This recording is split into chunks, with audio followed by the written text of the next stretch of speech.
Hi there guys, welcome back to the channel. Today is what should be the second day of Birmingham Cocktail Weekend 2020. So we're all a bit sad in the household. However, I do have the wonderful Alex Nicholson-Evans, the head honcho of Cocktail Weekend herself, on the line with me. Alex, how are you?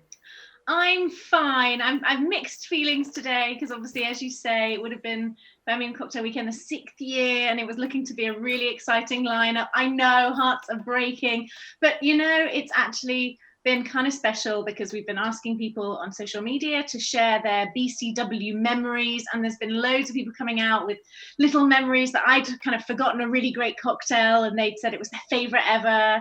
So it's been special. And of course, we've got these cocktail boxes, so I'm seeing people having socially distanced cocktails all over. Well, it's the UK actually, it's not even just Birmingham, which has lifted my spirits significantly.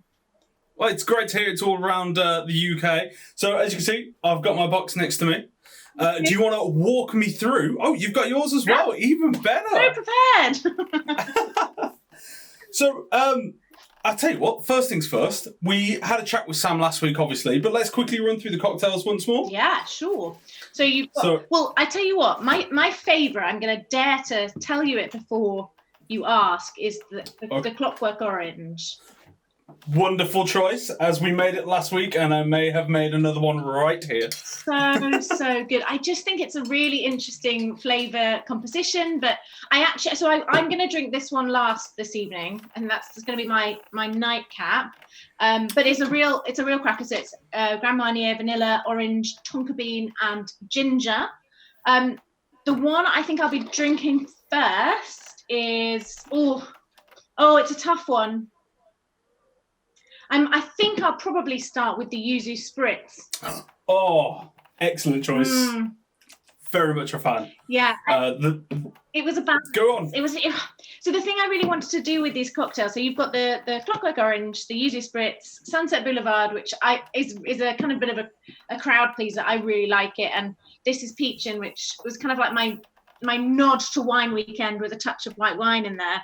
But I think the thing I wanted to do was, when Sam was presenting the options, I wanted to kind of recreate the kind of purpose of Cocktail Weekend, which has always been to encourage people to try new things.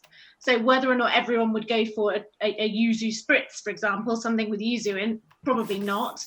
And the same, I think, with the Clockwork Orange. It's not for everyone. It's not everyone's go-to kind of drink. Whereas the Sunset Boulevard, I think, is a little bit more, I'm going to dare to say mainstream. I think it's vodka, it's passion fruit, it's lemon and vanilla. It's a flavour you're very used to. It's comforting in many ways, and fresh. It's lovely and fresh. But it was a balance of finding, with only 4 drinks, a mix of flavours and things people wouldn't try, and not making the box massively unappealing by throwing in loads of things that didn't just immediately make you go, oh, I really want to try that, because it's something I normally choose. So it was a bit of a challenge, but I think we got a really lovely mix. Yeah, I think the palette across the entire box is quite great in terms of people who have never had a cocktail before moving to people who regularly have them. Like I said, the Sunset Boulevard especially is a very nice, almost intro to a cocktail, but the complexity across the entire thing is a nice scaled upwards, I'd say. Yeah, it's a really nice balance. Did you have a favourite?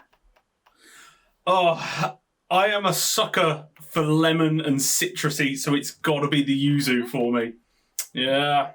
It's something I quite like, that kind of sourness on your palate, but the sweetness that it leaves afterwards is really refreshing. It's a really nice one to have, especially over ice. I had it myself with some lemonade topped up, and I'm a big fan of like the big block ice. Yeah, big. I like a short glass, big block of ice. This is how I'd normally serve the Clockwork Orange. I say normally, I've had so many of them trying to perfectly choose what to go in this box. It's a very tough job, but someone's got to do it. Oh, it sounds heartbreaking that you had to spend all that time trying all those different cocktails. Every year, it's like I have a day job and I take time off to go and drink all of the cocktails, which I know sounds like I just go and have the best day ever. But it's so hard because because we have nearly 50 venues last year, but normally between 30 and 40, and it means I have to try them all, but not be half cut, so that I don't actually get to properly try the drink. So it's incredibly difficult, particularly when it comes to about kind of 6 o'clock in the evening, to just have a sip of something absolutely delicious and then put it back and say thanks so much and move on to the next bar, when you just want to finish it, particularly when 100%. I've never really thought that kind of process through. For some reason in my head, I pictured you doing it over a couple of weekends. No. The fact that he's doing it all in one day 2 is days, incredible. Oh, fair enough. I've got to ask then, and you don't need to name the bar if there's an answer. Has there been a time you've sat there and gone, that's not good enough? Yes, it's horrible. Ooh. Yeah, it's horrible. It's my least favourite thing. So every time I try a drink, in the run-up to cocktail weekend, and I love it, or I think other people will love it, because that's the balance, of course. So I have my own tastes when it comes to cocktails, and you get a sense of that in this box. I couldn't quite control it completely, because there's only 4 drinks, and I really, really wanted them to be absolutely delicious, and these are absolutely delicious to me. So that in a way, you get a sense of my tastes, but it's impossibly difficult to say something's not good, and it's difficult as well over the years. To get that right, actually, so that the venue takes it in good spirits, because no pun intended. It's sometimes someone's drink that they've developed in a competition, and sometimes it's not. I would say it's happened. I think it happens once or twice tops a year, but I have definitely had years where it's not happened. But no, I'm totally not naming the venues. But obviously, the years themselves have brought out so many amazing drinks. I mean, last year's winner, the Grasshopper at Born & Co. Before that, a big standout for me was Be At One's. It was the Cocoa Puffs. I can't remember. It was a really weird name, but it was wonderful. It was kind of like a mudslide, but based on Cocoa Pops. From yourself, is there any standout memories, or even just memories of going around to the different bars or any of the events or tastings that stand out? Do you know, so many. I not the cocktail side, but I really enjoyed last year cutting our 5th birthday cake. That was a strangely special moment. I mean, I loved commissioning it too. That was great. I don't know if do you remember it? The tear. Oh yeah, it was wonderful. So happy with it. But that was quite a special moment, because there was a big group of people there at the time. You were one of them, I'm sure. I was, yeah. And it just felt like it was an actual birthday party. And that's one of the things I love so much about Cocktail Weekend, is that there's just this joyful loyalty, and also the thing people feed back the most, and the memory I have certainly of going round, is the wristband almost gives you permission to chat to other people with wristbands, even if you don't normally talk to strangers, or that's not normally the done thing in cities more generally anyway. And it just encourages people to have a chat. And I've had so many chats with people, not often revealing that I'm the person that organises it, just another person that's enjoying cocktails. But my very first year, you'll remember the Brugal Hub. Probably. Yes. And they had the hats. The brand gave away these hats. And I remember walking down towards the Lost and Found after some time on the hub, and this sea of hats and people with wristbands was walking towards me, and it was a really cool feeling for sure. I tend to go for one drink after cocktail weekend on the after I finish the hub, because I have to still be, sober to make sure if there are any issues they're sorted. So if I get messages saying that venues have run out of a drink, it's rare these days, but it does still sometimes happen, then I can kind of whip down to the venue and just make sure they've got an alternative, or make sure that they know they need to offer an alternative. So I just have the one. And I have a really fond memory of there was this kind of lemon tarte au citron kind of cocktail from Hotel de Van, and it was 3 years ago maybe, and I remember wanting to go back for another one of this. It was a real dessert cocktail, but it was at the end of the night, and it fitted perfectly with how I kind of was feeling. So yeah, I've got a lot of memories of wonderful moments in Cocktail Weekend for sure. That sounds absolutely perfect and a fitting reward for all the hard work you've put in over the years. It's phenomenal to see, because obviously myself and my other half, Becky, have been going since year one, and the scale that you've grown and the effort that yourself and the rest of your team have put in, it's really, really wonderful, like on a personal level, to see how well Birmingham Cocktail Weekend's doing. And I believe we were in the middle of unboxing this. Yeah, so we got chatting. Shall we carry on with this? But I'm gonna tie this in with the tangent and say, what's going on with the future then?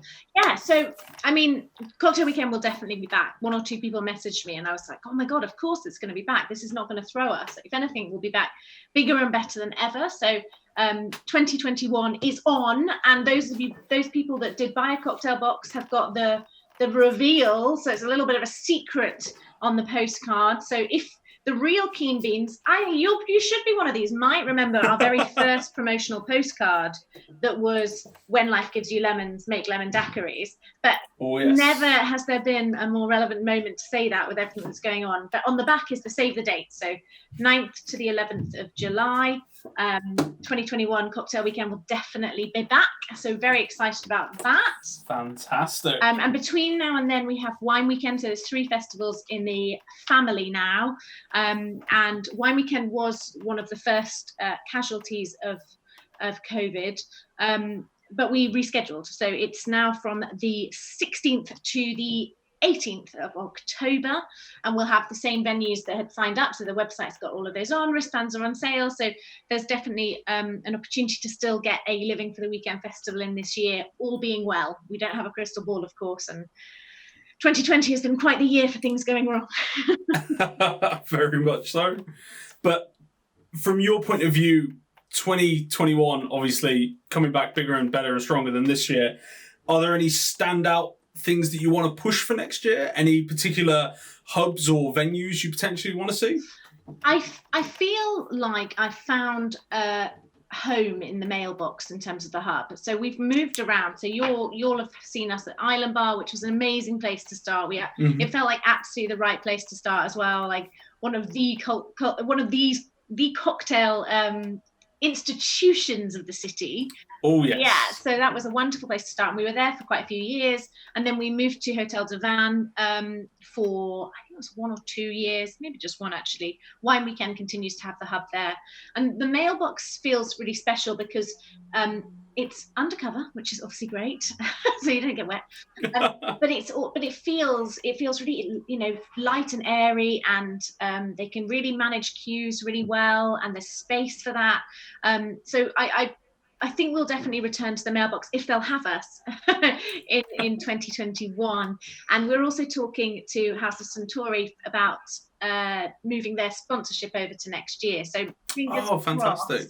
We'll still have a really exciting hub for next year with a showcase of different spirits actually from the family. But I won't talk more about that now because we'll have to get that all signed, sealed, and delivered. Of course. But yeah, the venues in the city are changing so much, and the sad side of COVID, of course, is I don't know who will be there for next year, and that's why I'm really pleased to see that there's a mix of people on Instagram either enjoying the cocktail boxes at home or going out and enjoying safely a cocktail or 2 in the venues in the city. And that's wonderful to see because the independents and the venues we work with need our support now more than ever.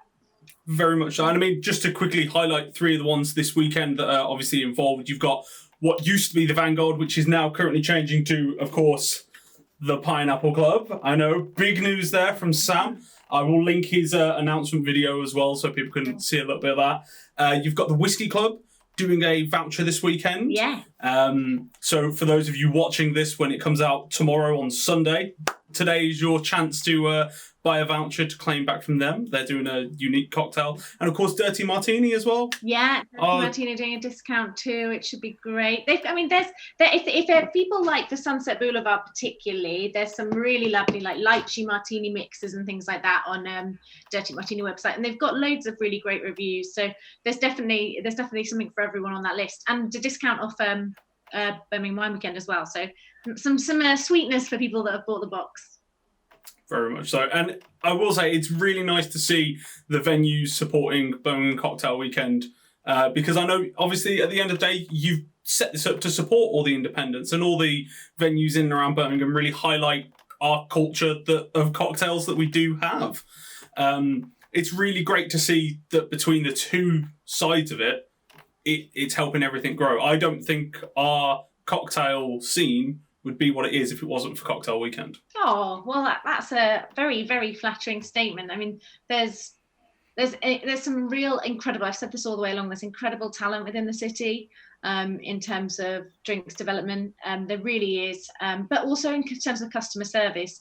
And I think you have to have those two. And, anyone running a bar will know this, but you have to have those two. You can all describe an experience, everyone can, of when they've gone out to a venue and had an incredible cocktail, but the customer service has just been shocking. And that's the thing you remember, right? And vice versa. If you've had really great customer service, but the drink was really rubbish, you kind of remember that too.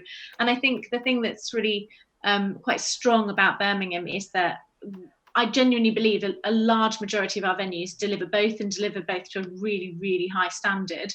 I'm really proud of our city. I'm proud of how the festival developed. Fantastic that even one person thinks that the festival's helped our cocktail scene grow. It was always part of why I wanted to develop it, because I think I will have said this to you before, but when I moved to the city, I had no idea of what venues were around. And I remember going to, I think it was like Lost and Found and Bureau. And do you remember when Bureau existed? Bureau? Yes, yeah. And they were until then I'd been drinking in pubs occasionally, and that was really it.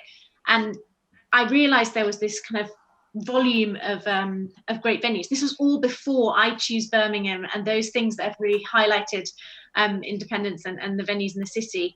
And I remember thinking, if I don't know these places exist, there will be so many others that don't. What can we do that will shine a light on them? And it's exciting to see boxes being shipped out to London and tickets going to London and other cities in the UK too, because that's this is for the people of Birmingham. But if it gets more people here, more people staying in hotels, shouting about the city in a positive way, well, fantastic. That's exactly what we want. That's so wonderful to hear. Alex, we are running a little low on time, unfortunately. It has been an absolute pleasure chatting with you. Is there anything else you want to say to the people out there for Birmingham Cocktail Weekend?